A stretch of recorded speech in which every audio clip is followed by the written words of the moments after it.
Can you join the live? Or do you see the request?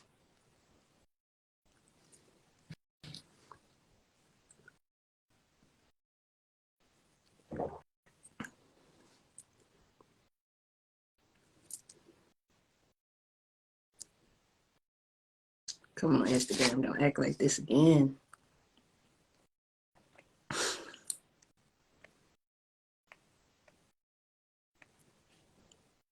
Come on, Instagram.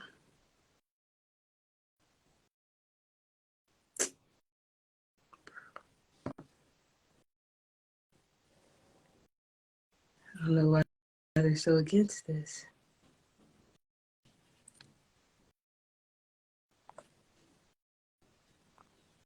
Yo. There you go. What up with you, man? Instagram be tripping. Sometimes it lets me accept guests and sometimes it don't. Request from you, so I just requested you. Just now, it wouldn't even let me accept that either. When I say it's like a conspiracy, I sat on with one kid for 20 minutes one time trying to get us to do it. We done closed the app like 4 times and everything. It's, yeah. It happens okay randomly. But anywho, happy Wednesday. Man, yeah, it is a happy Wednesday. I got my first win as a as a Ball Lady Falcon basketball coach, man. So congratulations. Yo, it's been a long season for basketball for me. Congratulations. I appreciate you.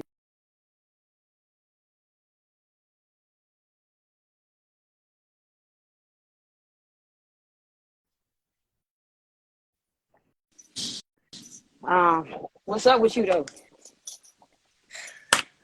Life, man. Life. Yeah. Trying to change lives one life at a time. Yeah. That's what it be though. That is That's all. what it be. I am excited to one. If we could change one, I mean, we could touch one, we could touch many. You know that. And that's what it's been. And being in a different city than where I'm from, it took a little while to infiltrate, coming down Facts. here on that collegiate level. You Facts. can only interact with folks, but so much, right? Yeah. Just so that you're not in violation. And now this is my first year not coaching, right? And trying to infiltrate this city. I thought we was rough at home. No. It's a little tougher. Charlotte a different beast. If you ain't from here, somebody that's from here that's validated don't walk you through the door, you can't come in. That's true. That's North Carolina though. I went to school in North Carolina, so it is really much. It's really giving DMV vibes. Who you coming here with? So what? That I know the game better than you, and I can teach you some things if you just let me in the door. Facts. Like definitely from the basketball mecca right here. So yeah, hi. Yeah. I do this for a reason, man. My name is. But things are starting to change slowly. Yeah. First year full-time training and running my business in basketball down here. So, that first year of entrepreneurship is one of the things I want to talk to you about. Is definitely the hardest. Oh man. It is definitely figuring out what works, what doesn't, all of those things. So I am grateful to say that I'm on the backside of that now. Starting to figure it out. Got a little flow going. Phone is ringing consistently. Clients are signing up and staying consistently. So it's changing. Yeah. It is changing. Yeah. I mean, and that's that. But again, that's all in just being persistent. Man. Because in that entrepreneur world, you can lose confidence in yourself real quick. Like you question more. I've questioned as an entrepreneur. I've questioned more of myself than I've ever done with basketball. Absolutely. And that's just from a standpoint of just not knowing. Like when you first start playing basketball and you don't really know everything, you kind of lack confidence a little bit, right? Like I don't want you to jumper, but I lay it up. You know what I mean? Because I feel comfortable doing that. And so it's like with entrepreneurship, you literally got to feel your way through a lot of it. And being for me, a triple-headed monster with trying to sell athleisure wear and tap into boxing and then like stretch my lane a little bit with just being a boxing trainer and being a basketball trainer. It has been hard because I know basketball like the back of my hand, right? Right. But that's the easy part. But boxing was not that. Boxing was not that. And selling clothes was even harder, right? Because it's a saturated market. Everybody's selling clothes in our area. You know what I mean? So it's like you gotta find your niche. The same way you find your niche in basketball, the same way you figure out what works for you, what makes you stand out as a special player. The same thing with entrepreneurship. It's just it's a lot harder, and it tests you on a different level. Man, it is like meditating daily and finding your Zen place every day, right? Because you wake up and you got this one plan, and then things happen, so you got to adjust on the fly. And it is a beautiful journey, man. It is one of the most beautiful journeys that I've been on, and I'm happy to be here. It was a hard jump, you know what I'm saying, to walk away from college. It's a hard jump. That's crazy. It was easy. How was it like? How was coaching in college? Like, what is that? Man, this experience been like? Your interview. It is not mine. I mean, I'm intrigued because I haven't coached on that level. You know what I mean? And so that's why I asked that. You know, I've had the opportunity to be an AAU coach, a high school coach, middle school coach, a trainer. Sure. You know what I mean? So it's different levels to the coaching game. So I'll say this: I've coached AAU, right? I coached with a DC Heat. I coached at Riverdale for a short period of time. I coached at Surrattsville. I did player development at Surrattsville. And then I got the call to go collegiate. Okay. So I started at a D1. And my first environment, it was amazing, right? I ended up working on an all-women staff. I got one of my mentors. She did her grad assistantship under Pat Summit. So she started there. Oh, like, Black lady, strong, very down to earth, humble person, taught me everything I know about how to recruit, how to really make connections, what people to talk to, where you're wasting your time, where you're not wasting your time. One of the things that I hated that I learned off break was that in collegiate coaching, you don't have a work-life balance. Fact. Man, my life is more important to that. My life is more important to that. Right? Yeah. I need my life. Yeah. I need my time. I need to be Shamika. Like, I can't just be coach 24/7. So I just never subscribe to that. Okay. I refuse. That's fair. Yeah, that's like, that's what fair. you mean? I didn't know if I'm gonna be that though. I would have never guessed that though. The work-life balance was trash. That's why I asked. It is definitely, people look at it like it's an amazing job, and depending on where you are and all that, it can be, right? Right. But it has to be a work of love. Yeah. It has to be. It is not a 9 to 5 like everybody else. It's definitely different from hooping. Because when we were in school, right? You go to class, you go to practice, you go to individuals, you go to the training room, and then you go. Facts. You don't know that your coaches is up at 7 a.m. They still there after practice doing this. They still got 12-hour giants. 12-hour shifts. If I'm not here, I'm in a gym somewhere. And if I'm not in the gym, I'm sitting at home trying to spend some quality time with babe, but then I'm still texting the recruit. Yeah. Like, it's a 24/7. Yeah. But when I say in this first year, like, I'm coming to a place where I miss it. Like, I'm in the gym a lot, and I'm starting to go and watch my kids play so that I can see where to take their games, right? That's the only way as a trainer to really develop. You got to know how they perform. And then watching it, I'm analyzing the game like this, like, what is he doing? Yeah. And I'm like, maybe I am supposed to be sitting in that seat. Because I'm not coaching by choice. I turned down the head coaching job this past summer. Okay. I just, I wanted something different. But now that I'm sitting here, I'm like, I can do player development. I've created a bunch of all-conference, rookie of the year last year. Like, I do that. That's your sleep. Just. Like, we were trained, like I was trained to train as a kid, man. Like, I've trained with NBA dudes. Like, I've had an amazing basketball journey. Okay. And the levels of training that I got and the levels of development that I got and play that I got, like, I can give that. I think one of the biggest things about coaching collegiately and coaching in general is you got to be a teacher as much as you're a student. And a teacher that wants to always be a student as well, though. Like you gotta always want to have new material, B. Like if you don't want to have new materials, then you don't want to teach. Like this game, like it's forever growing, it's forever evolving. You know what I mean? So it's like if you're not doing that, you know, it's kind of like you teaching the old school to some new school, and they ain't gonna listen to you. And they're not gonna listen to you. And one of the things that I've realized is like they should be a mirror. When I walk into a gym or I walk into a classroom, like I do some teaching too, like I do life coaching as well. Right. So like when I'm talking to my clients, I'm looking at them face to face and I'm seeing them and I'm empathizing and I can relate. Yeah. And it makes it easier, right? So it's like as long as I'm teaching them, I need them to teach me too. I don't want to be involved in any type of I don't want to be involved in any type of relationship that's not transparent, that's not transactional in a positive way. Even with a little kid, I can look at a little kid and I can get lessons from them, right? I think that's all it is. And I think that's where coaching has gone bad over the years. But I think that's where us getting back into the game and giving back is going to change that. I agree. I think so. That's why I'm really, really, really big on starting up programs. I think that the biggest part of women in sports is not seeing enough of us. Yeah. Right. So like they're pushing that in the media now, and you see a lot of commercials about it. Like, sis, we need you.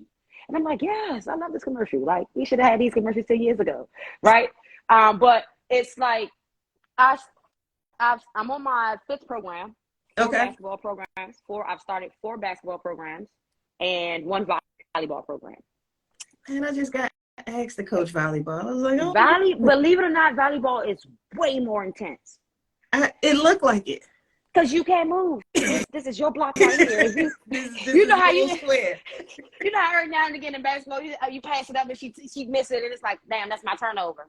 Right. No, if the ball come in your square and you miss the ball, you can't look at her and say it's her fault. Like it's an individualized team sport. Yes, it's very, very much so. Hold yourself accountable, or you will be sitting on the bench. Like no way around it. But that was a journey in itself, because I had never coached volleyball before. We played it, you know, our coaches used to make us pick a sport. Do you want to play soccer, volleyball, or everything?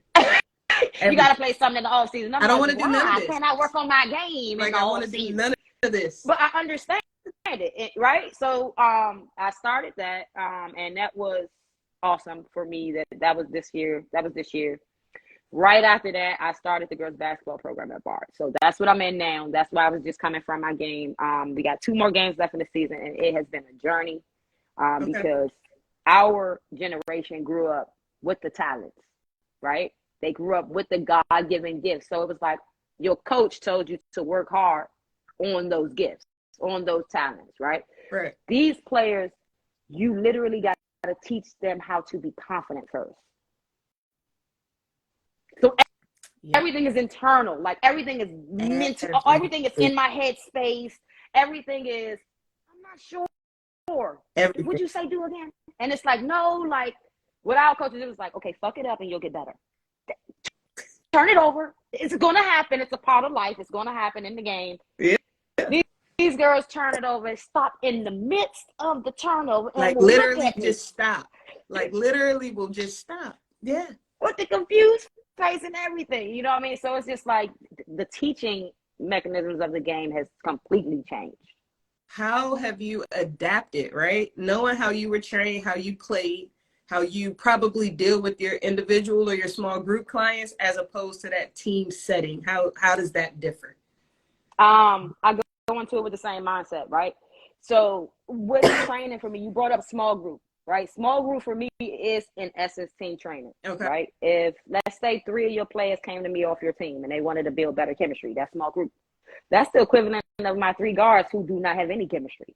Right. So you break down that group. Hey, look, y'all 3, we gonna work on this today. Right. These 2 bigs, you're gonna work on only these 2 moves. So you got to break it down from a more fundamental standpoint. And teaching the game. Like you can't expect these days. You cannot expect whatsoever that you know what the elbow is on the basketball court. You know what the block is. It's like sometimes, and it's fair. Some of these girls have not played since middle school. Again, they don't have, some of them just now get middle school teams. Yeah.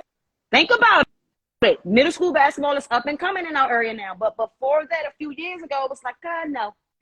Not so much. You couldn't find a quality middle school team. Now it's serious now. So you got to think about it. A lot of girls that want to play now, they're coming into high school without 4 years of playing or 2 or 3 years of playing. Probably last time you played was sixth grade. Well, you could run with the ball. Right. Without dribbling. Like, it's different. Which is interesting because middle school basketball, definitely I'm old right now. But, you know what I'm saying? Category Middle, it was tough. But we traveled, but basketball, I've realized that it comes in waves, right? Every 6 years, there you go. That thing changes. There you go. There you go. We're on the upswing of girls basketball getting better. But what I've realized is one of the reasons that I definitely knew that I wanted to get into player development was I got tired of kids coming to college lacking certain things. And I'm like, but you go to this trainer and you've been going to this dude for like 6 years. About 10 years.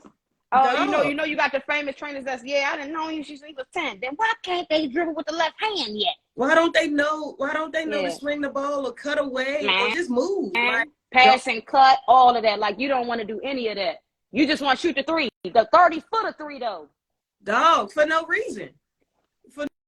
No reason. Where if I pass and if I cut, I got a backdoor layup right here because this girl ain't moved on defense in weeks. Like, I'm let me tell you this. Imagine telling the girl to run back door. She say, "Well, where's the back door, coach?" Man, listen. I mean, I'm telling you, the IQ alone is the struggle piece for us. So that's why I say, like, that's why I stepped into the training realm.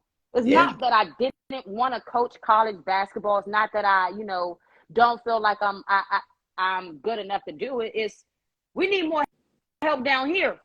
I remember when you could send 30 to 100 girls from the DMV who qualified for D1 basketball. Yeah. It's a struggle walking in the gym most times now. It's I can't get through this first quarter. This first quarter is hard. What I need you to understand is this is across the country. Exactly. It is everywhere. Like I've literally traveled looking for talent everywhere. It is everywhere, dog. Like it's everywhere. And the IQ, it has become, some trainers are all about posting videos and not working fundamentals in this area. Anywhere. You hit it on the head, Mark. It's like, and it's all about the videos and it's all about participation. Like up until this past season, I've never coached a kid that looked at me when I called their name and said they didn't want to go in a game. I got the reverse. They want to come out. They raise. I'm like, dog, you ain't even been in for 2 minutes yet. And I'm tired of the conditioning. And it's not to. I don't want this to be a bashing session, but it's more like take the game seriously. You don't just sign up for this for IG likes. No, it is. It has become. It is hard when you love the game so much, right? And then you're I can't teach you to love it, right? So I can train you or I can coach you 2 or 3 times a week, but what you doing when I'm not with you? That can't be the only time you pick up a ball. Like you have to work and hone in on your craft. It is different now. Like the quality of, I don't know if it's like the desire as much as we just don't know. So it's like, how do we teach them that these are basketball norms? How do we preserve the culture of basketball so that the level of talent that we watch on TV is better? I think just taking camps more seriously. Taking camps and clinics more seriously. So one of the things that I'm running into when I meet parents in different areas, at least down here, is they don't know where they are. They don't know where to send their kids. I've looked for trainers. I've looked for coaches. I've looked for camps. Like, what should I do? And for me, knowing what I know, like I'm very particular about where I send kids. And that makes it hard too, because you're trying to find quality places. But then the quality places, a lot of times, they know that they got the gift, so they charging out the butt. Like, Yeah, and see, that waters down the field. Like example here, I can make it look like training is super easy for women here, but it is the hardest thing to do. Yeah. It's the hardest thing to do. Why? Because it's a male-dominated field, Even on and our all of side. and yes, right. So let's start there. Would have been a male-dominated field. Let's start with those males that know that they're dominating our women's game. Now take away the gym space opportunities because that's his homeboy that he hooped with or he used to play football with back in high school. That's a 30-year relationship. So it's like, sis, don't got it for you this week. Right. So it's you got Yeah. so much going on within this little market. Then you got the parents who like, who you want to go train with? You want to go train with the one that got 50,000 followers, or you want to go train with the one that got 500? It's saturation. I can go over here and train with this cat that got 50,000 followers, but it's gonna be 20 more kids in here that's all on different levels. We all on a different level.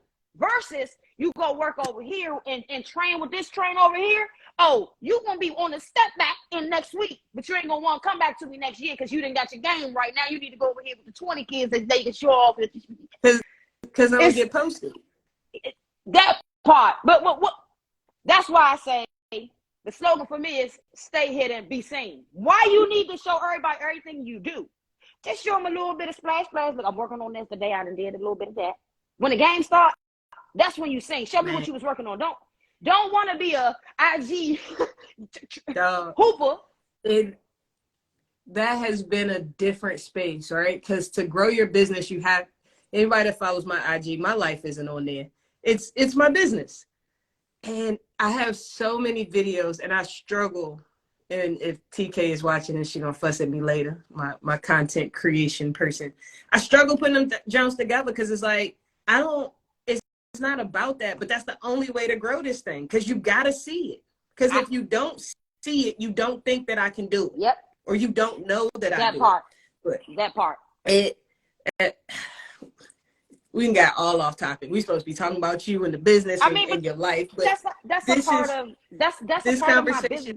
Needs to happen. That's what I go. This is a part of my business. This is what I go through.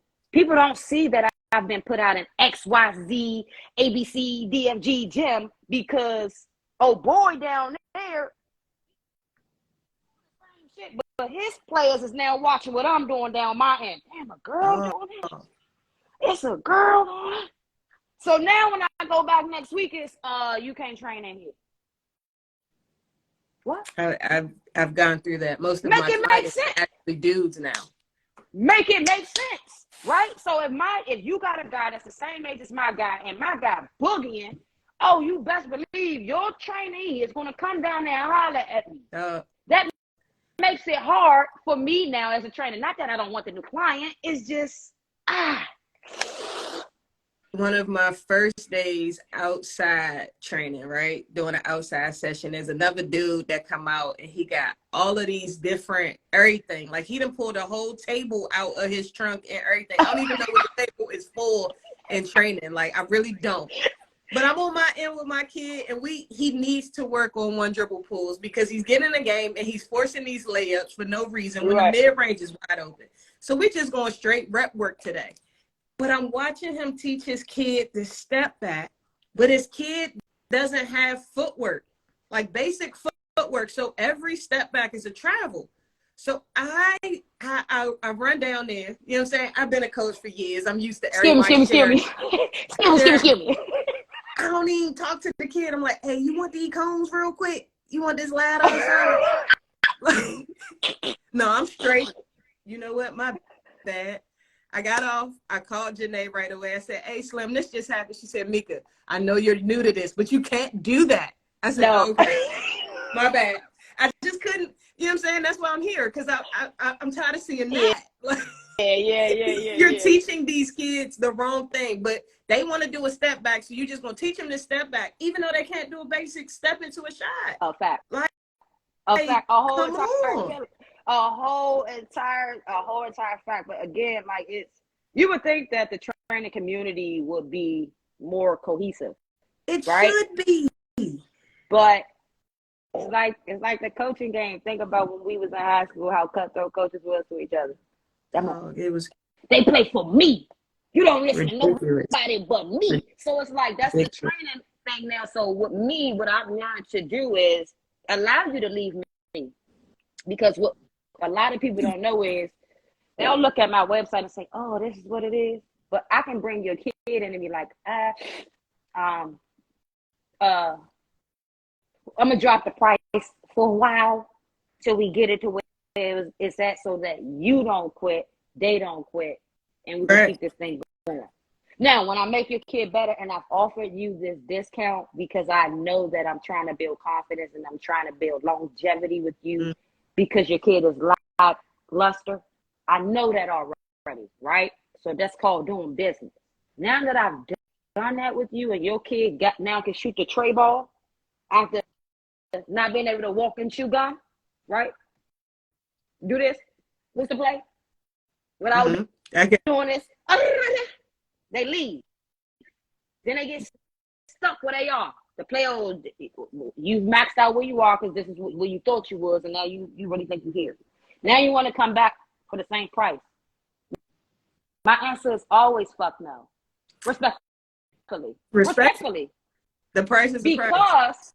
Because no. Yesterday's price ain't today's price. That's what that is.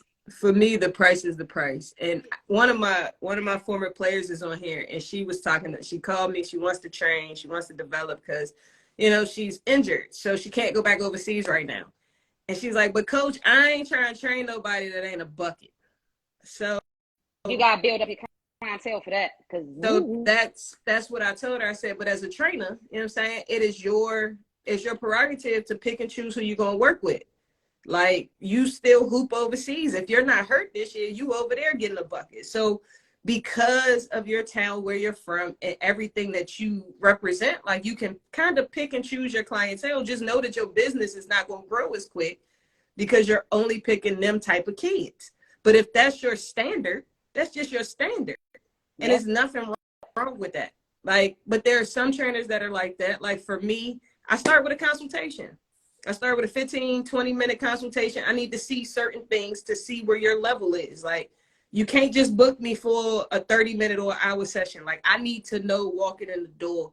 And I need to make sure our personalities match. I'm not fighting anybody whose parents are paying, or you say you want this, and then you come in here and you're not doing nothing I say. Like, I don't have the patience for that. So I start with that. I start with that consultation. And if it's not a fit for me, I know some of my other folks down here that we talk and we have a working relationship that I'll send you to. Right? Because I'm not going to be the fit for everybody. No different from college coaching. Like, you ain't got to pick my college. Like, we might not work together. And that's okay. It's this training thing and this coaching thing. My homegirl was trying to help me get access to a gym, right? My homegirl was trying to get me access to a gym, so it came at the cost of coaching an 8 and under basketball team.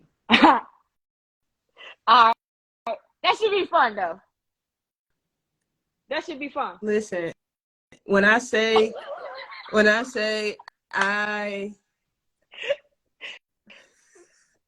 it is great because they don't know anything. So, like, they know now when they pass the ball, you got to call their name first, because I'm teaching those types of things off rip. My kids are the ones, we're losing, but my kids are not running across the floor because they know the dribble and you only get 2 steps.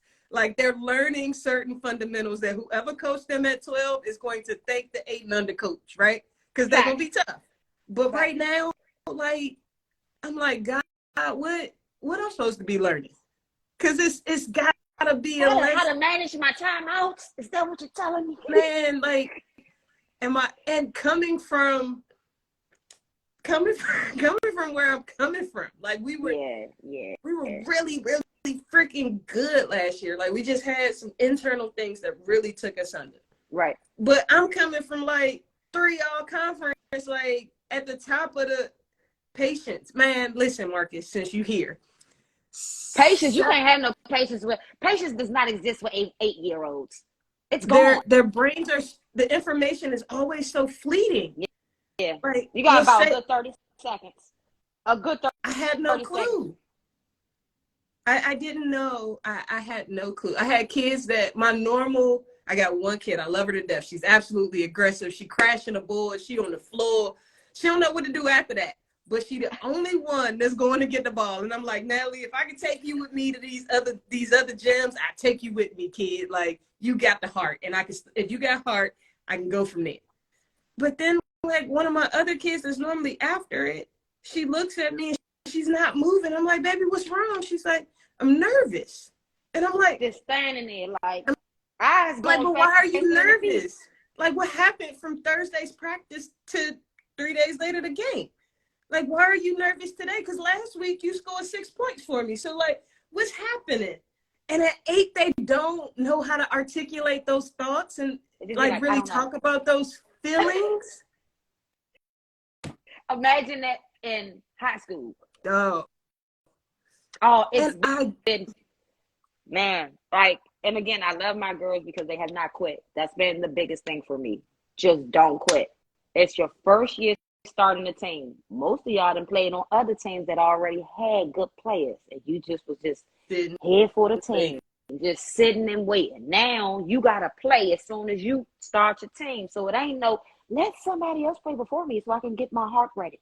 I can calm my nerves. It's not giving that now, right? So when I say they've been brutal L's from 40 to 50 pieces just because we don't comprehend basketball. Yeah. I overstep. Like, like just basic dribble it when you catch it from your teammate. You gotta catch it first, then dribble. Not catch it and run. Like, and this is at the varsity level. So it's like, like that's why I say camps and clinics, that off season, that's the off season. With more collaboration across whatever division you're in, as coaches, you got to say, look, man, my team some shit, your team some shit. We need to get together for the month of May. Work them out together. And so I have a few coaches that have been hitting me up with that. Like, I understand you're a trainer. Like, I want your training services for my team. Or, hey, when your season is over as a basketball coach and my season is over as a basketball coach, can we get together and work out? I could do some drills. You could do some drills. So I'm getting into that side of the field now, only because I stepped back into coaching. But it's been hard because a lot of coaches, for real, just want that little stipend. It ain't salary. Let's make that clear. It's a stipend. And that stipend don't cover all that you do the entire season. Which explains the lack thereof. Yeah, trust me, I know. So is that, and it's like, I don't want to give up on my community because like they ain't had a me or it's less of me in the area. It's just like, you just got to get more support. Like, as a trainer, I need more support. I need more gym space, and it shouldn't be at the cost of what I'm charging my damn client, and I got to walk home empty-handed because I just charged my client your gym price so that I could use your half court. Half court now is full court prices. Full court prices.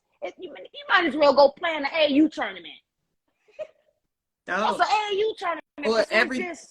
Or you got to be the Instagram trainer that got 50 kids in the gym at the same time, getting nothing done, just so that it's worth your time too, because it's a business. Like, it's not a hobby, it's a business. It's a saturated market, and it's become saturated because of that. You got people that's literally going to open a warehouse just because they see that the money is there for gym rental space. Listen, my goal has always, since college, been to own my own facility. Just because I was a gym rat. I just wanted a place where other people like me could go, right? Yep. But now as a trainer, it is a necessity for me to be able to train when I need to.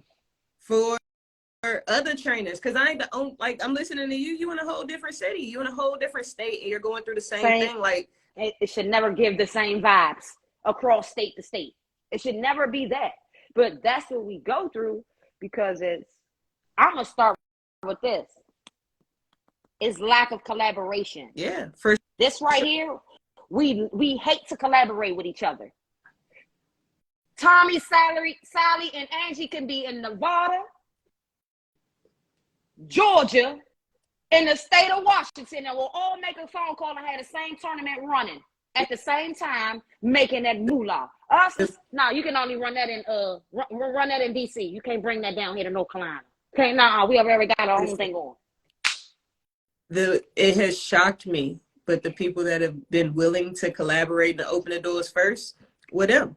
Yep. It wasn't us.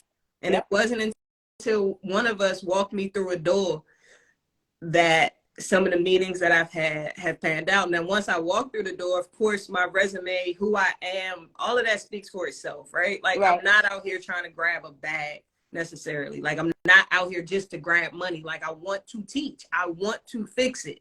And people can feel that passion, so they're willing to help and they're willing to work with you when you have that. Yeah. But it's like, even finding those people to get you to that space, like the fact that coaches are willing to collaborate with you now is amazing. It is amazing. Super blessed, man. It's a super blessed feeling, man. It speaks volumes to just what you're doing and the impact you're making, even though it's not showing in your overall record. Right. Right. That's what gets you up to keep going, because I'm impacting more than just my team. Now, all of these other teams will be impacted because I'm doing it my way and I'm doing it the way it should be done. Yeah. But that's what's always been important to me. You know what I'm saying? Like, being able to share my gifts and my talents with the world, like on this personal, on this P level right here, like how I'm doing it, how I want to do it. I'm able to just touch the group of people that want to be touched by me, right? For sure. You know what I mean? And it's been a long freaking journey for me, because I'm always looked at as a basketball player first. It's all, yo, what's up? Yo, you still playing? I'm like, I'm 35. Oh, stop playing with me. I'm 35. These knees ain't quite megging yet. No, they ain't megging it no more. They not no mega knees no more. But it's like, you can't say that to a person that loved you as a hooper. You feel what I'm saying? So it's like, now I got to keep reminding them that I am a trainer. I own a business, right? You know what I mean? I'm a coach now, and that type of thing. I'm not a player. It's that. And it's like, it's hard to do sometimes, because once I step out there as a trainer, now it's like, oh shit, she still can't hoop. Oh, she really are training these kids. Yeah. And that's when the no happens. That's when it's not so much as, okay, let's help her out because that's the yo that used to hoop, and she really know this. It's like, no, let's make yo prove herself. Okay, I'm fine with proving myself. That's cool. Now that I've done that, now what? Now what are we doing? Now what's the next step?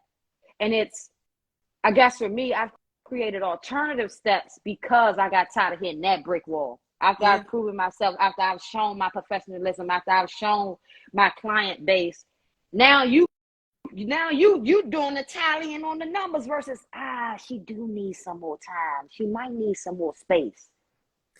I've run into that in like collegiately coaching. Like I've put my stripes in. Like, I got rings sitting in my top drawer too. I just don't pull them out. Like, I've done this. Like, this is my resume here. Like, basketball, like, I got 1,000-point balls and all these things from when I played. Like, and then I come and coach and I can do this, but it's like, it's always you putting in more work, because everybody, what I ran into was a lot of people just wanting to benefit off of having you on their team. Like, whether as a player or as a coach, like, or as a trainer. Let's be clear. Because I experienced, girl, like, that was a trigger. At some point, I was talking to an NFL former head coach about this. He's like, dog, I'm just tired of I'm tired of showing who I am. I've been showing who I am and proving myself for years at the highest level.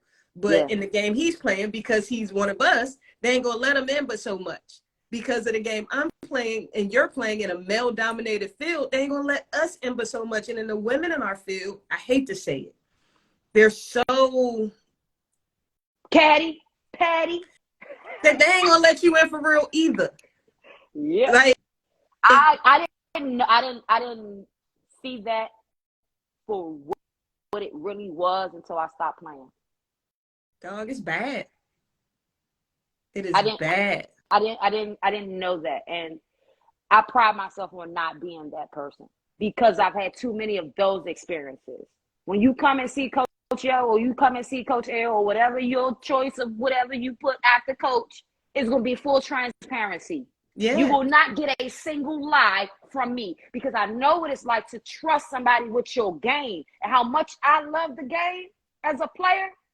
I ain't been the same since it because I've been lied to.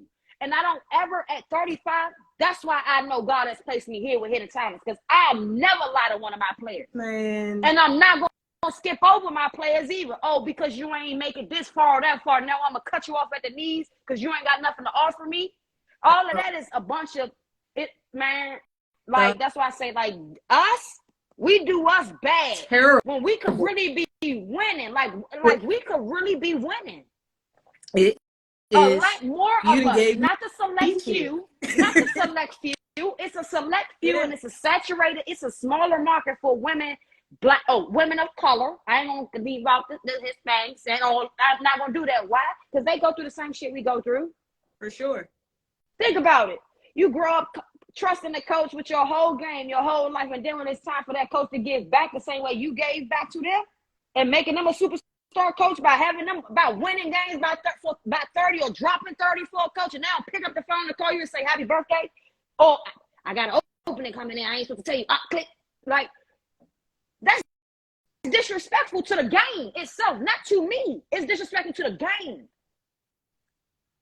The give back of that's what I say. The give back of the game gotta be much stronger than your personality. It gotta be much stronger than your pride. Because if it was for me, I'd have been quick. Everybody know I'd have been your character as a person, which is why I started with saying this is hard work. If your heart ain't in the right place, get out the way. Like, just move. Because you don't understand the mental things that you do to kids when you play those games. Yep. You don't understand. And then once you get what you get from them, you done moved on. And now they out here trying to figure this out on their own. Yep. Life. I appreciate they out here lifing. Coach. They out here lifing. The coach that my kid at 26 still gonna call and talk to coach. That part. That feels comfortable. That if I call or I text, you gonna respond. Like, that part. I pride myself on that. Like, it ain't. Yeah. I coach basketball, but I became a life coach because I realized I'm just using basketball to coach life. That's all it is. Like, it is completely hard work. And that's, like you said, that's how you know you're on the right path. That's how you know what you're doing is God ordained. And that's why you're not failing. It's taking you a little longer because the way that you're doing it is the right way. And everybody's so used to this microwave and they getting it how they want to get it. Nobody want to take the time to really develop and teach and train and build relationship and not do kids dirty and stop riding coattails and all that stuff. Like, people don't want to do that no more. Yeah. It's much easier to attach yourself by riding the coattail of a good player now as a coach because of social media. Think about think about it. When we played, it wasn't really no social media. Mm-hmm. It wasn't no coach on the internet all day long. Yeah, posting pictures about a player, posting pictures about this player, so you could get likes, so you could get followers. Say, I coach. No, you know damn well you don't coach her. You probably did when she was 6. Okay, fine, but she is 15. Stop with the foolishness. It was me. Like, it was me, so I could get the job over there next. It's that. Like, and that's where I go with that. Man, the internet is undefeated, man. It's changed the game. It's changed athletics, period, man. Listen. Legit. It's changed it, man. It's changed athletics, period, man. It's either you watching a team that's underdeveloped or you watching a coach that don't know how to coach. It straight up. There's no in between. Like, it's gender neutral. Like, it don't matter. It ain't just one side of the game. It's all of it. Like, I'm sitting in a classroom today and some 6th graders are watching. I don't even remember what 2 NBA teams. And I'm surprised you ain't say TikTok. I'm surprised you ain't say watching highlights on TikTok, y'all. They were actually watching basketball, which I have to tell, like, that's a requirement. Like, do you watch the game? Okay, so you have to watch it to play it. Like, and trust, and then it becomes when you watch it, what are you watching for? Okay, so let me teach you when you watch basketball, what you should be seeing. Because we're not just waiting on the highlights. No, like all of these things are happening all at the same time. Let's watch all of these intricate details. Let's watch this guy who hasn't touched the ball for the last 6 possessions, but he's still on the floor. Why? Right. Why does his coach see that he needs to be there? Let's see what he's doing. Let's see how he's being productive, even though the ball has not touched his hands at all, other than a rebound here there. Like, I found myself teaching that. Like, I'm having film sessions on Zoom and stuff like that. Like, it's legit. My dude said it the best. He was like, man, you got to figure out how to preserve the culture. Like, that part. It's true. It's so true. It's so true, of basketball. Like, growing up, we in the gym 4 days a week. My mother is on here, so she can attest to it driving me around. Irritated as a mug. On a Friday night, you're not going nowhere. Let's pick you up. We in the gym, and then we got practice, and then we got workouts, and then I'm watching every NBA game. Like, I'm watching every this and every that. And basketball was like life. Yeah, it was, though. Legit, like, basketball was life. Now basketball is just something that, you know, I just like to dribble and shoot. So that's something that I just want to pick up from time to time. And I'm like, but I'm not cheap. Yeah. And your parents pay you to come to me. Like, facts. If I had to tell a kid the other day, like, don't just come to work out and not talk to me about your game or invite me to your games and all that stuff. Like, if you're not going to tell me how this workout went right after our training session, I'm not training you next week. Yeah. Period. Like, tell me what you just experienced. Tell me how you feel about all of it. Because I'm not just drilling you to drill you. Yeah. Like, I'm not just drilling you to drill you, dog. Like, at all. We need to know what we're doing and why we're doing it. Oh, I tell a parent real quick. Oh yeah, nah, they don't want to do this no more. You better start wasting your money. Make them go play soccer. I propose another sport real quick. I think they'd be better at I have because at this point fired 2 clients and didn't think twice about it. It was completely transparent as to why with the kids. One was just, I ain't fighting with you to listen to me. Like, I have the videos to prove that I've never posted where you started and where you are now. You couldn't do this before me. Why am I still fighting you? Just not doing it.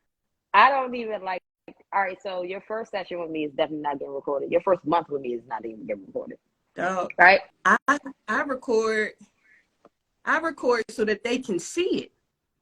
Oh, we do things like, I'll take you back to after the first month, because that's my guarantee, right? I'll have a conversation with a parent, and I'll ask them how they feel about their kid. I'll ask them, what do they think their kid should work on? Then I have turn around and have that same conversation with the kid, right? Because sometimes the parent and the kid, they be on 2 different pages. One might think he a point guard, the parent might think he a center. You know what I mean? So it's just a matter of where you are. And that first workout will tell me everything that I need to know, regardless of what either one of these parties just said, right? Yeah, for sure. And so with that being the case, now we go into, after I've had 2 or 3 sessions with you, now I'm at the parent neck. If you can't handle it, if you feel like you want to be at me, you got to get out. That's what you're paying me for. When he come to get his water, it should be, let's keep doing that. It shouldn't be you cussing him out. Yeah. We're not doing that. You're not paying your dollars to be louder than me in this gym. You need to be a cheerleader if you're going to be louder than me. For sure. So it's making that, those small things allow a player to really focus in on the teaching part of the game now, not on I want to impress my parent. For sure. For sure. If I keep doing this, looking at my daddy, you seen that, daddy? I'm looking for the congratulations. You understand what I'm saying? So it's all of that happens. It's a lot that goes into training. And for me, a lot of the times, my parents don't be in my sessions. And when you are in there, I'm saying the same shit that I'm going to say when you're not in there. Right. Don't think that I'm going to be like, oh, little Jimmy, you're doing such a good job. And then when he leaves, You some trash. No, I'm going to tell you, oh, that was a trash move right in front of your mother. I'm learning that a lot of the parents appreciate the fact that I call their kids out and I don't just let them continue to go. You have to. Like, why? Because that's teaching. No, that's wrong. That was the way that I was taught at home, in the court, like in class. Like, that was just the way I was taught. If it's wrong, it's wrong, and then we fix it in this moment. So that's the way that I operate. And in this day of parenting, I'm realizing a lot of parents don't do that. So when because a lot of them just drop their kid off and then come back when the time is over and pick their kid up. But the ones that actually do stay, when they see me saying, no, no. Like, I was playing a 9-year-old one-on-one because the training wasn't carrying over correctly to the actual game. So I'm playing with you because I can't find no 9-year-olds in the gym or nobody even remotely close to your age to play with you. So I'm playing with you and I'm giving you certain leeways because of your age. Right? I ain't gonna block the shot. Oh no, I sent one of them jokes to the rack. Yeah, she was coached by Willie Diggs since Willie Diggs at the yard. Willie was a bully, bro. Oh man, listen, it definitely got me better. In fact, it worked. And he still coached there like that to this day, and I can appreciate that. That's true, authentic coaching. Man, listen, that's where you can stay yourself back. No, like, I threw it to the rafters, but only because you decided to pick it up and run across the floor. Like, no, Slim, like, we don't do that. We better than that. Yeah. Like, it's not because I'm not the coach that just went and played with the team, right? Just because I can get a bucket. Like, I'm not that girl. Like, hey, you be seeing them coaches too on the internet be busting their players, and I'll be like, so no, you a grown ass man playing against 12-year-olds. You hurting her confidence right now. She ain't gonna want to play tomorrow. But again, that's what I say, man. It's social media, like I told you, internet undefeated, man. We have talked for a whole hour, ran past showtime. So before we get off of here, please tell everybody that's on here who you are. Tell us your background. Tell us everything about you, man. Tell us why you know what you know and you speak so passionately. And anybody that's at home should send their kids over to you. Should come out and support. Yolanda Lavender. Played basketball since I was 5. Started my basketball career against boys. WNBA come out until I was 11. Right. So that's a fact. So I was trying to be Juwanna Man before Juwanna Man came out. You're gonna duct tape these around and I'm gonna play with them. Like, but no, seriously, like I started rec ball, Maryland rec ball. I was the only girl. And then later on, other girls will come out because you saying, hey, if she can do it, I can do it. So, just been inspirational there. That started early, just in the women's game. Went on to play high school ball at Forceville Military Academy, which wasn't Forceville Military Academy at the time. Helped them with a winning school record. Like we did that. We turned the whole program around over there. Then I left Forceville and came to Riverdale, where I met you and all the other players that I played with over there. Huge experience, great experience. A lot of things happened there that made me the person that I am. I got closer to God. Just being an out lesbian at the time where there were no out lesbians. Most of my old teammates at Riverdale are now out lesbians. Everybody was they were circle. No. Let's be clear on that. You will not do that. You will not cover that up like that. No. And that's no jab at them, but it was tough being out. It was tough being out at 17, and that went a long way. Just being in the way sometimes.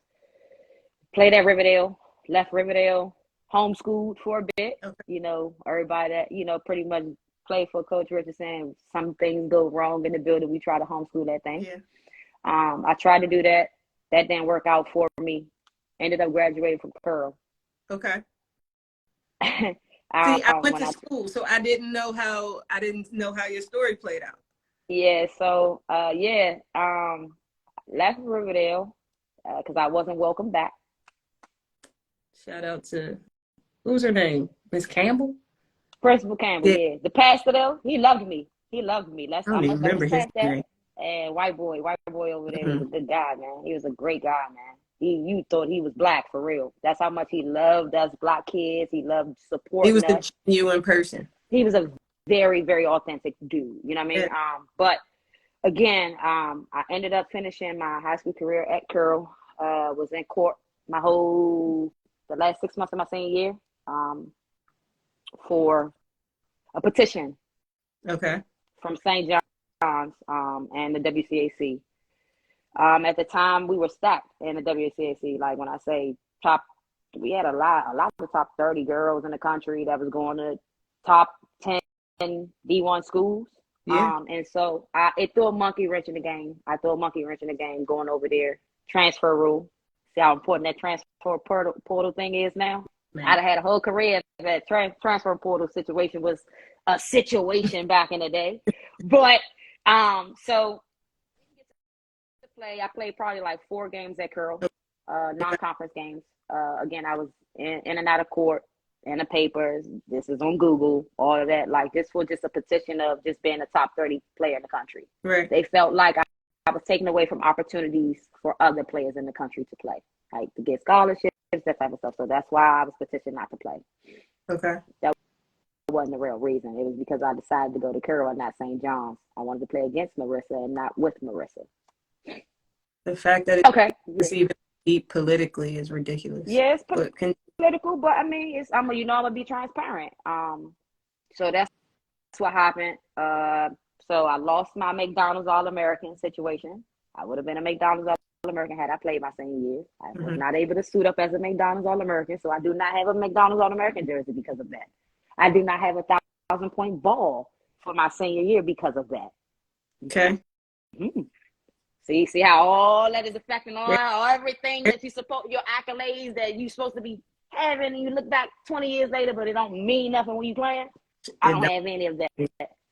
Right, I don't have any of that. So speed up. I go to Wake Forest. Right. We had the top 5 recruiting class in the country my freshman year. My freshman year, I also averaged 2.5 minutes a game. Again, lied to. Come into my house. This is the position you're gonna play. This is where I need you at. Blase, blase, blase, blah, blah, blah, blah, blah, blah. Right. No, that don't happen.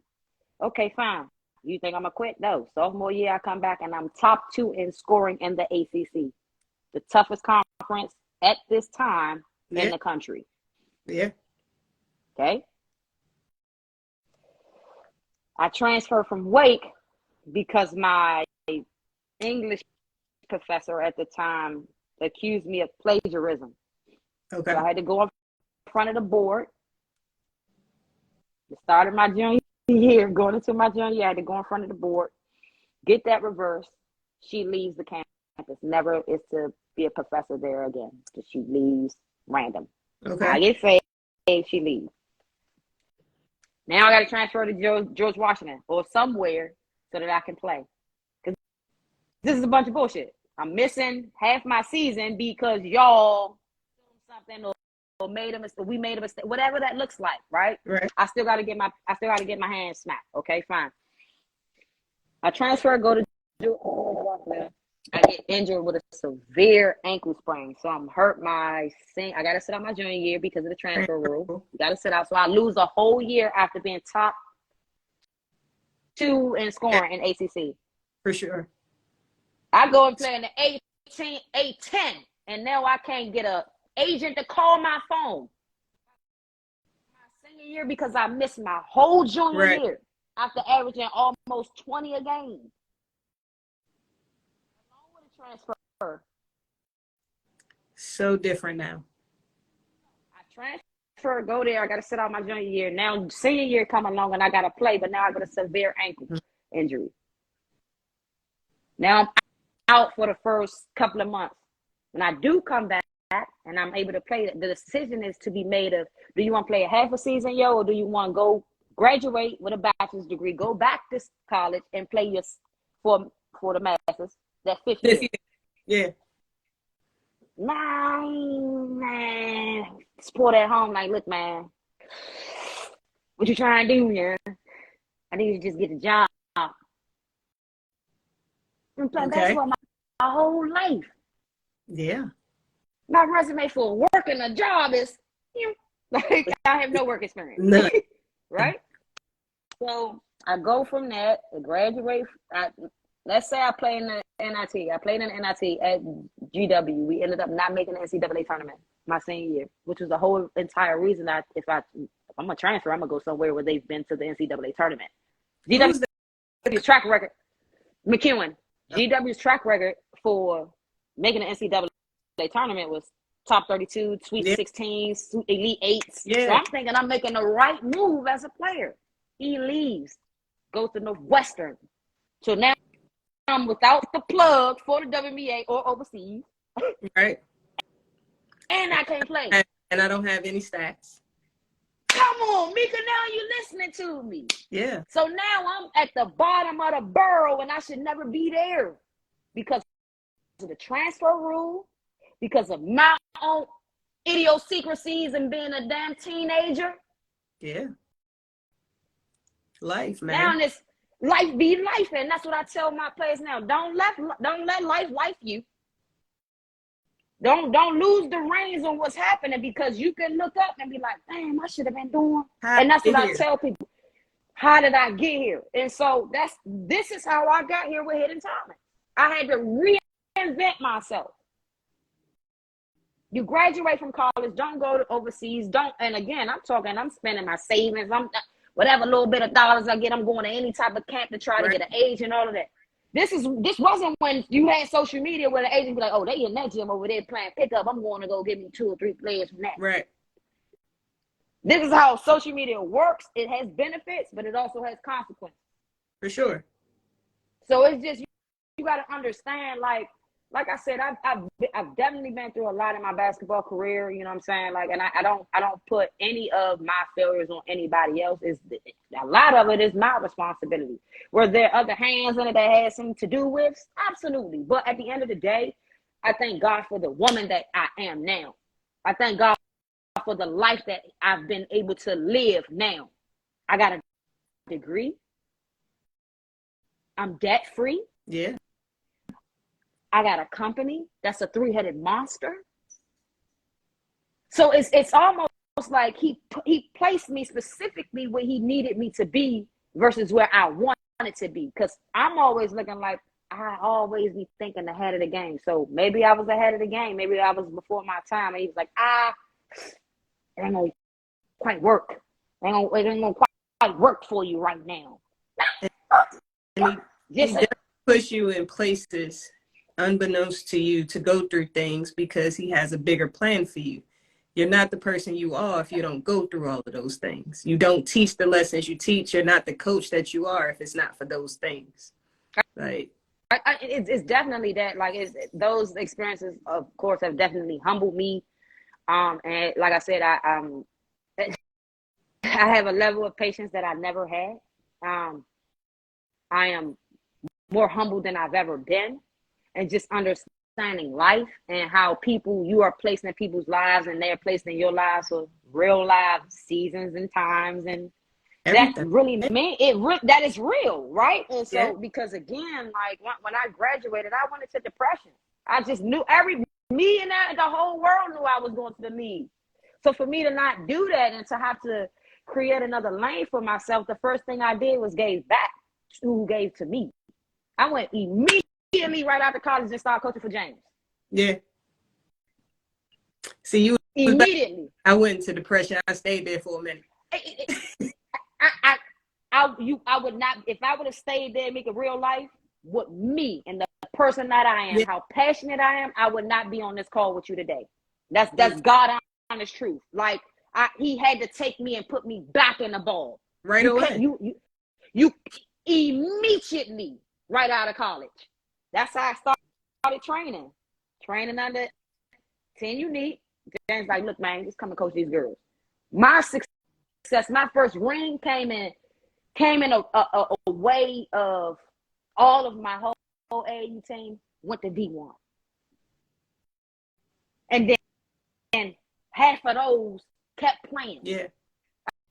I got one in the league. So My life about the WNBA wasn't shortchanged. I can look at my point guard and say, damn, she used to really play for me. We used to real have, wow. I got guards overseas. I'm like, wow, it's working. Like, okay, y'all doing it. I seen it with the little crossover. That was my little crossover right there. So I feel like I'm present with them. You understand? So those are my wins. Those are my championship rings. You know what I mean? So that's why I keep doing this. That's why I keep going, because that's what has always been the passion behind it all. Like, all right, like it's not just me out here. It's a lot more of me. Let me try to figure out where they at. We go find them. Yeah. Let's go get them seen. Let's go get them some love, because those are diamond in the roughs. Remember, we used to be called diamond in the roughs. Like, yeah, ain't nobody really seen her like that. She nice though. Not those are the ones I go hunt for. Yeah. I don't want the superstar. I want not at all. The one standing. I want the one 3 seats down on the bench, because she really like that, but she ain't got no confidence. She like that on defense, can rebound the ball a little bit, but she ain't confident in her shot and her handle. Let's make that better. Now she gonna show up and bust your ass, because all you got was the handle and you ain't playing no defense. Remember, you ain't rebounding the ball, so she won up on you on that. But that's where I go. You know what I mean? Like I said, that's why I'm so passionate about it, because what my career should have been and could have been, it was not. Yeah. And I don't ever want to have a player shortchange themselves, but then also be shortchanged by the system. For sure. That's why I thank God for the transfer portal, where you can track. I don't like this. I'm gonna go over here then. Like, and then I'm gonna go over there. Like, that has been the most biggest growth in NCAA. So, and we're gonna get off in a minute, because and we could do this another day. Like, we could just absolutely. I'm here for it. But from the other side of this thing, the biggest issue is the freaking college coaches, right? Stop sending a representative. At the end of the day, when I'm picking a college, I should be able to pick a college and decide to plant roots for 4 years. Yeah. I shouldn't have to pick a college thinking about where I'm going next. But you need to come in, you need to tell me the truth. I have recruited kids for years and told them, hey, I don't think you're going to fit here, but let me call this coach, and this coach, because based on your personality and your playing style, you're a perfect fit. You'll fit over there. It's too many coaches out here that all they care about is their damn selves. That's a real life. About us. Like, our time has come and gone. Like, the transfer portal has turned into a freaking monster because of parents and because of the coaches. Like, coaches be transparent and parents hold your kids accountable. It's those two things alone. And in your situation, a transfer portal would have helped. In my situation, I wanted to leave after my freshman year, but I'm on a rookie team. Like, my confidence bloomed. Like, college, I don't have cartilage now because my college coach took that away from me. Period. And I tell her to her face, she owe me knees. Like, figure it out, Slim. Like, you owe me knees. You owe me a pair of Megans. You owe me a pair of Megan knees. Golly, for real. Like, really made you play with them drinks hurt like that?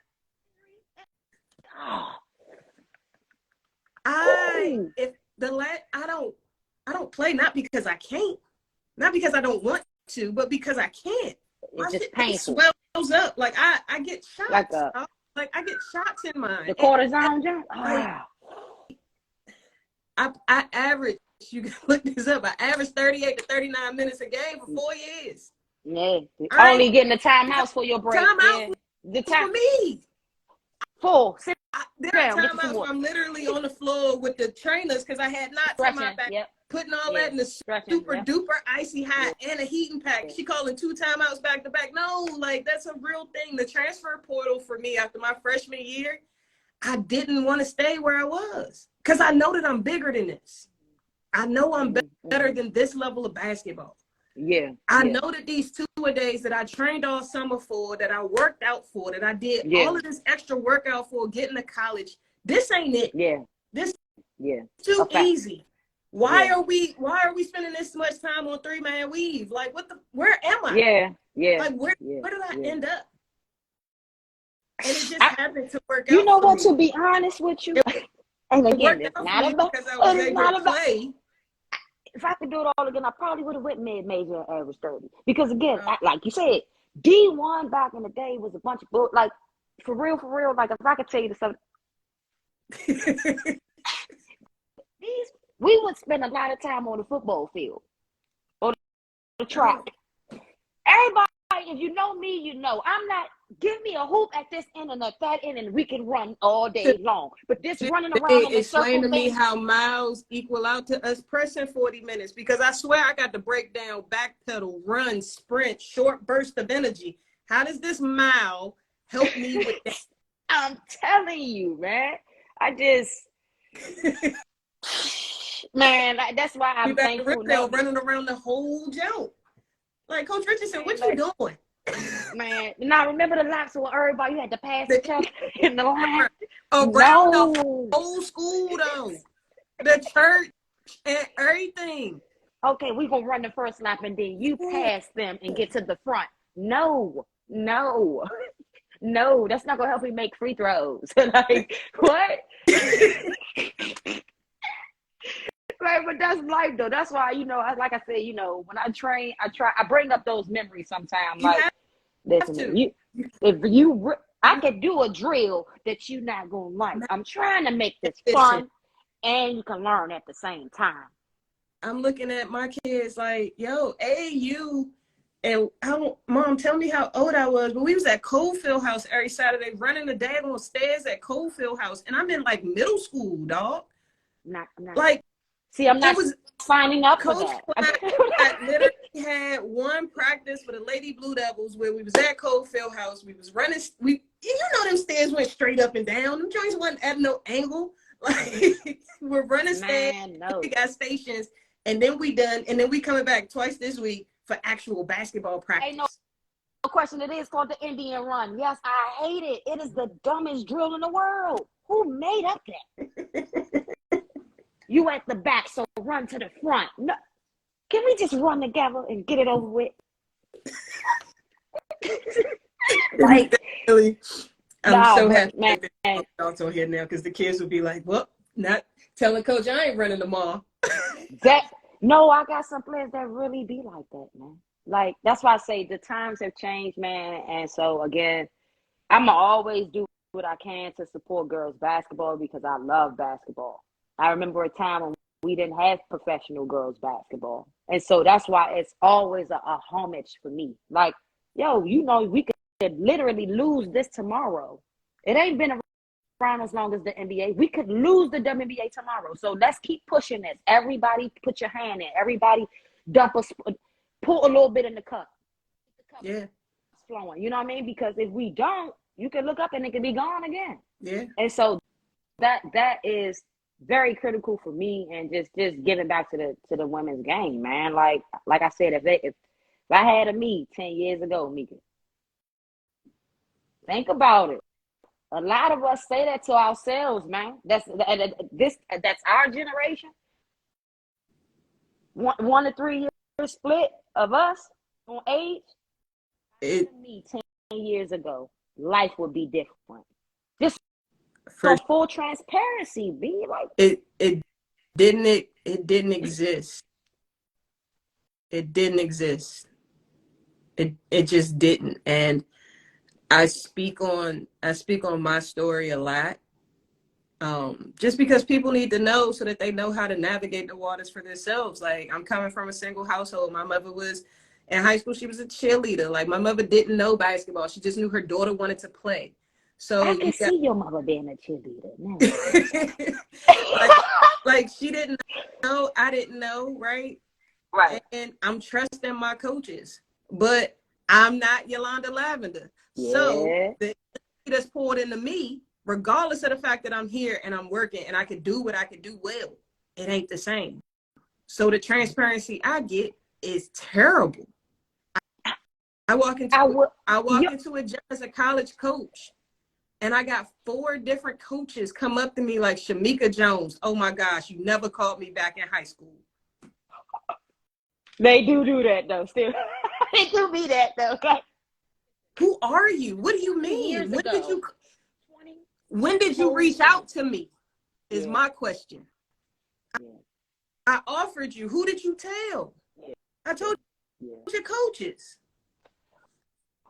They be snitching on them too. You like the tea about the coaches. My first time my first year as a college coach, I walked my mother now. Is that Yolanda? Yes, Mom. Yes, Mom. What's up with you? I walk into a gym and I got college coaches like really like, yo, I offered you. I told your coaches I wanted you. I never heard from you. I never knew these things. Yo, that's heartbreaking. Like, and I hear that a lot. That's heartbreaking. Oh. That coaches don't share information. And it started with our generation where coaches wanted to get put on with their players, right? So they would have these sidebar ass conversations like, yeah, you got any openings over there? Yeah, look, knowing that if you're, like, example, you being who you are as a player, right? You know that you're not going to go D2. Oh, you're not about to do it. D2, but listen, bullshit. But go ahead. But it's off for bullshit. You know that you don't want to go there. You know, I got the ability to fall in these little categories right here, right? But if I don't get these small little cluster of coaches, if I don't get that mail, if I don't get that phone call, because again, you can't call a player. So if the coach ain't telling the mama or the daddy that their child is being recruited, now you're raping me of my opportunity without you. And then you're picking and choosing where you're going to send me. That part. It don't work like that. Like, and that's why I coach the way I coach. That's why I teach the way I teach. That's why I'm 100% transparent. And that's why I share more information than most coaches would, because I know what I went through. And I hear this story from more people than not. And talking to you, somebody that should just be finishing a career, and hearing your story, right? The adults around didn't take care of it. Didn't take care of you the way that they were supposed to. So that changes the way that you... I'll give you a prime example.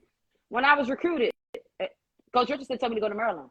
Maryland won the national championship my sophomore year when I averaged what I averaged against them. Broke my entire soul. I didn't trust Coach Richardson more than I trusted James at the time. James pushed Wake Forest. Why? Because the whole DMV was up at Wake Forest. But just because the whole DMV is over there, who the coach? Will the coach let the players of the DMV play like DMV players, or will we be shackled by the neck? Right. That's what happened to Wake. Yeah, if it would have... Everything that you're saying, like, if we take care of our players and not put ourselves, and I'm not saying that James put himself in position to be a coach, because he never wanted to be a coach at Wake. However, I'm going to send as many as the girls I know that can fit into this program and that can make something happen over here. And it shouldn't have been that. It should have been what you feeling as a player.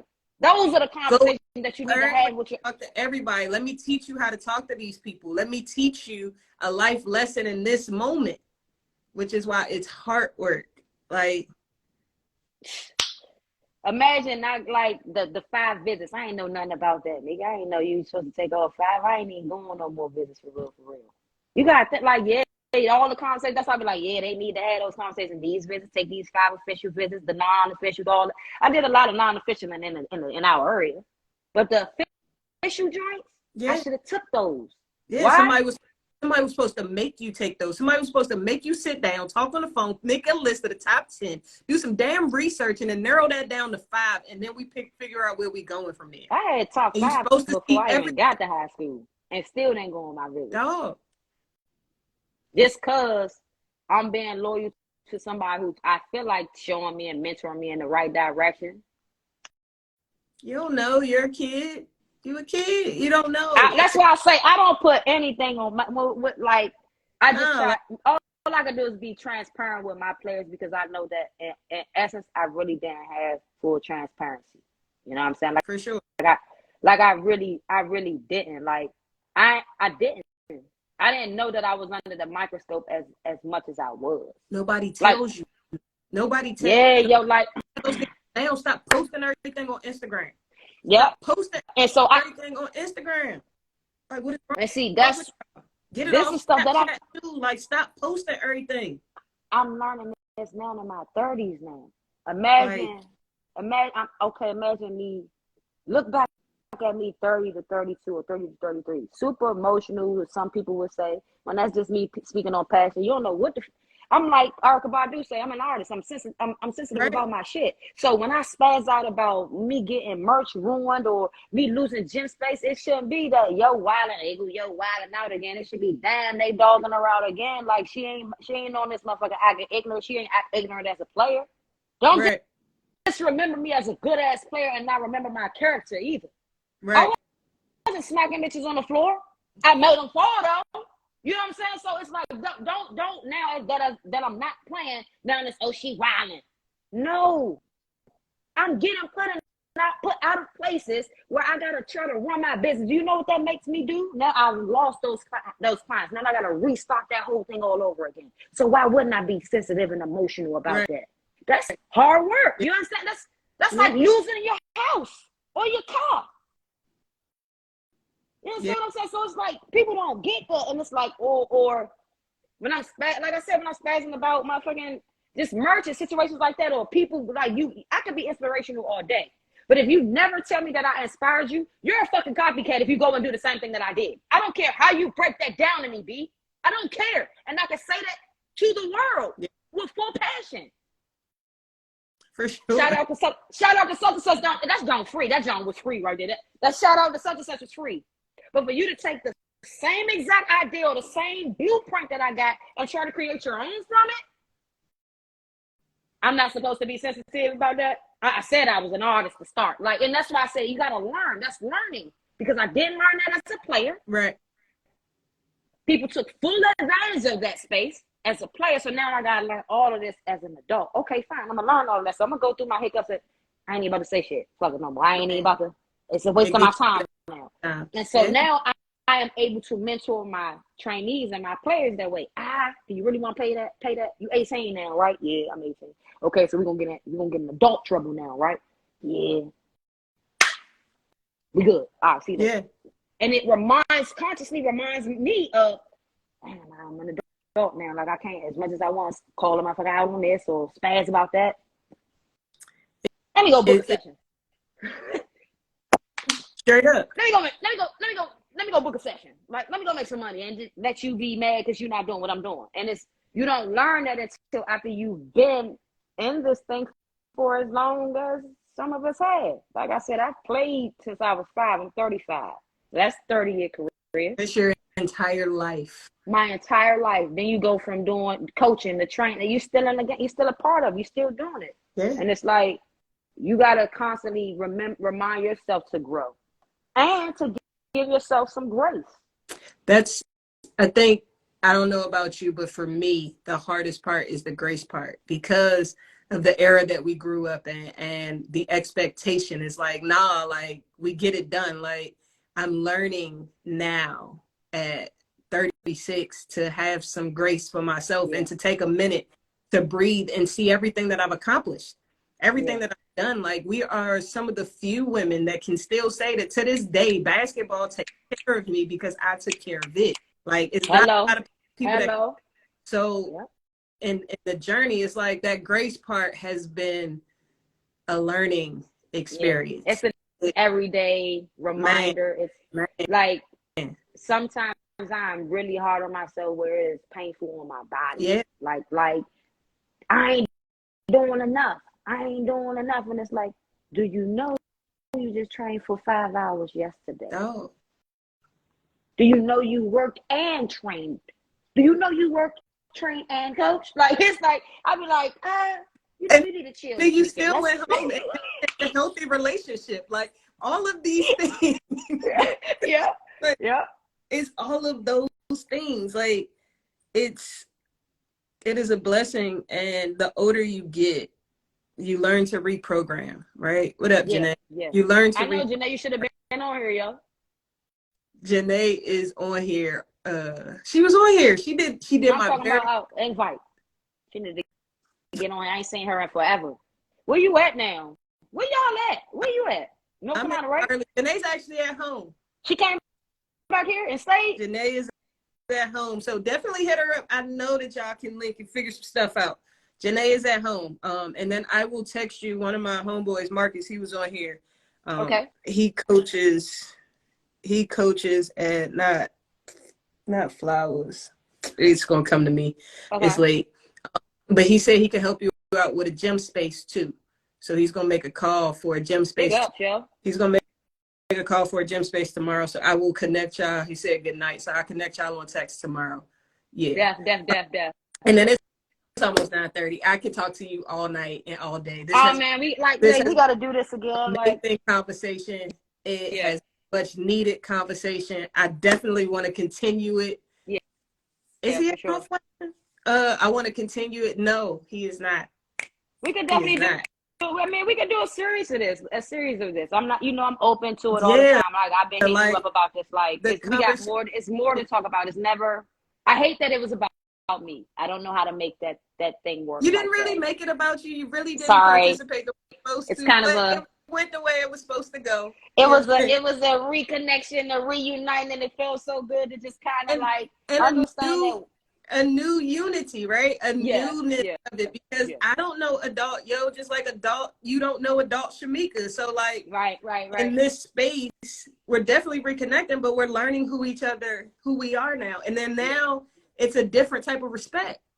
Like, and knowing everything that happened with you and where you are now. And I've seen you coach. In one of them programs you was turning around. You probably don't even remember was it Title IX, maybe? Was it Christmas? With Baloo. I had Baloo. That was probably that was my best high school team. I was surprised that you put Baloo in the Title IX, dog. No, I stayed in the gym and was late to meet my mother for dinner just because you was coaching. Like, so I've seen you do it. Like, that's why I said when I come home, I want to come to a game, but I probably won't be home before the season's over. I just want to see the growth. But I've seen you planting those seeds and putting that work in. That's whatever you do, just don't stop. And whatever we could do to connect again, to have these conversations, but to try to take the game to a different level in a different space and merge two states, like, I'm with it 100%. I'm going to tell you now, for me, I would love to go into a second segment of how, as what you just said, how as players, we're so competitive as women that we rarely get to know our teammate on a P level, right? Yeah.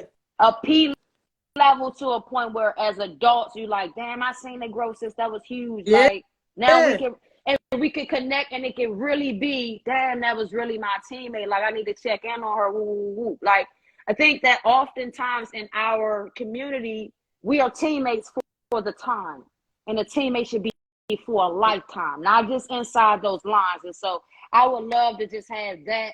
You think about that and you spit that back at me however you want to do that. But I think it's a great thing for us, yo, like, because there's so many of us that have played together, and it's the fear of reaching out. Like, I don't really know if she remember me, or I don't know if she gonna be receptive. Says just do it. And I'll take it a step further. One of the hardest things coaching, especially on a college level, like they don't know teammates. They don't know how to be a team anymore. They don't understand at the end of the day, like, we played together in high school. You're my sister. Like, that don't change. That part. The generation now doesn't get that. No. So it's like, definitely open, because they need to understand that. We need to learn how to do that. We need to, again, protect the culture. Yeah. Like, for sure. So last question, so I can get off of here because I got to get up super early. Tell us your biggest fill in the gap moment. So it could be as a player, as a coach, whatever. So I started this because from my story, I had people that stepped in and filled the gap for me to help me get from point A to point B. As a coach, my job is to fill the gap, whether I coach you, I train you, I just answer some questions over the phone to fill the gap to help you get from point A to point B. What is one of yours? Because I know in your 30-year career, you have a million, right? But what is one that sticks out to you right now in this moment? Fill in the gap. Or a person that hoped, or whatever. Rest in peace, James. James was my fill in the gap. James found me in John Edgar Howard Rec Center playing with all boys. I was the only girl. And some other girls like you, young, and that could play, man. I'm like, for real? Where they at? I want to meet them. Right. And that changed my view on women's basketball. Like, literally changed my view. Right. I did not know women was traveling to Canada back in the 90s. And he was taking the girls out the country to hoop in other countries. Yeah. It don't get no bigger than filling in the gap. It don't get no bigger than that. Like, you real taking me to Canada to play basketball before I even get an overseas career? Better yet, I could pick up the phone and I can get anybody in school. James, D1 or D3. He didn't care who you were. That's the epitome of filling in the gap. Yeah. That's the epitome of staying hidden and being seen, because I could make a phone call and never have to come to the gym, but he stayed in the gym and stayed sane, so players knew that his word was his bond. You see me in the gym yesterday. You want to go here? Or you want to go to school? It was all about if you wanted to go to school. And so, I mimic. Those are my steps in life now. That was my biggest mentor. So I try to do that for these girls now. I try to be that fill in the gap. That's where hidden talents come in. Whereas, oh, you want to work on your game? Tell your mother to holler at me. Tell your father to holler at me. For sure. Oh, you want a girls program at your school? Give me a call. That's it don't get no bigger than filling in the gap for me when girls don't want to be pregnant at 16 and 17. They want to try to figure out how to dribble, stop, run, dribble, shoot it. I'm cool with that. Yep, sign me up, right? Those are the fill in the gap moments for me. And that's why I like when people ask me now, what's up with hidden talents? What does that even mean? God gave us all talents. The one that you should be using to pass on or help the next man next to you is the one that's hidden. Yeah. That's not the most obvious one. That's the one you ain't going to figure out you got till later on. Yeah. I didn't figure out that I was a coach or a trainer until after I was done playing. And it wasn't that I wanted to be done. It was that he said, you done with this. It's over with. This right here, yeah, they ain't going to never be able to catch up with you on this, baby girl. Watch out. Let's do this over here. Next assignment. That's how that happened for me. Yeah. Because I know players now still at 35, like, man, I'm about to go overseas. And I'm like, you do know she's 19 over there. In her real country where she's from, she's 19 playing on the national team. You think? And her body don't. So, after the first quarter, the first quartile. So, it's just, yeah, so it's like, that's where I go with this filling in the gap, understanding that my assignment is to be a mentor, to be a coach, to be inspirational, to be a trainer. For sure. I was not put here to play this game. It was literally to teach this because I could do it in my sleep. Now I'm praying for now. My new prayers is to get all my old. I wrote this down in college, taking an entrepreneurship class, that I wanted certain players of mine to come and work with me, not for me. It's going to align itself soon. I'm still waiting. Man, I'm going to sit and be patient. You put it on paper, you believe. I've always believed in that. You know what I'm saying? Like, just understanding that we are all here for a reason. And the links are starting to link. It's early in the year. The links are linking for me. I'm getting a lot of phone calls from other, women. Amazing. Huh? And it came with its hardships, right? It had some things that made you like, what? Oh no. But it was so like the growth. Mm-hmm. And to try to do this in January and start February with this conversation early is nothing short of amazing. And I know that this was the guy, like, for sure. Yeah. For sure. Yeah. So we're gonna stop here. But I thank you. Thank you for the opportunity to just collaborate with you. Thank you for the opportunity to reconnect. That's huge. Thank you for reaching out. Like, this ain't the first time. For sure. You've done it a couple times, and I've been. I do it with everybody. I do it with everybody. But I'm happy that I wasn't this time. Good. I appreciate you because I'm not that person. Listen, man. Your strength like is I one said, of my weaknesses. I ain't just gonna hit nobody like that. Ain't me. Listen. All things work out for the best, and I know that you are going to use this platform and continue to reach out to women that have not just amazing stories, right?